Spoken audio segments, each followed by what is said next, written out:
The crackdown on the epidemic use of prescription painkillers in America. Consider this. The United States, just 4.5% of the world's population, consumes 99% of the world's hydrocodone, the opiate in Vicodin. Vicodin, the single most popular painkiller in this country. So what is the big new thing the government wants to do? ABC's David Curley tells us. It's an epidemic of addiction. Pharmacy robberies where brazen crooks are stealing Vicodin and other drugs, a symptom of this growing addiction to painkillers. The demand is staggering, with estimates ranging in the millions of Americans addicted to Vicodin-type drugs. Not just the rich, but housewives, like Jerry, who was followed by the A&E program intervention. I am a drug addict. Now it's close to 20 pills a day. But if abused, these pills for pain can also be deadly. Brandy Michaud, just 18 years old, took too much Vicodin and other drugs and died.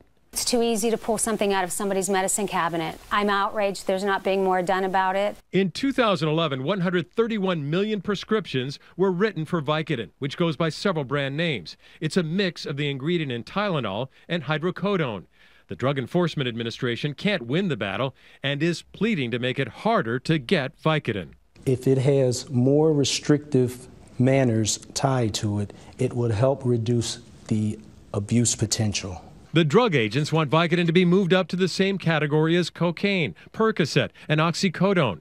Harder to get a prescription, harder to get a refill. And that's what worries doctors and patients who use Vicodin appropriately to control pain. If it's classified as a more dangerous drug, that could drive up costs for makers and doctors, more paperwork. Patients would have to make more visits to the doctor for refills, spending more in copays. We do have a national crisis with prescription medications, and something needs to be done. Balancing use that helps millions of Americans in pain against the abuse that leads to this.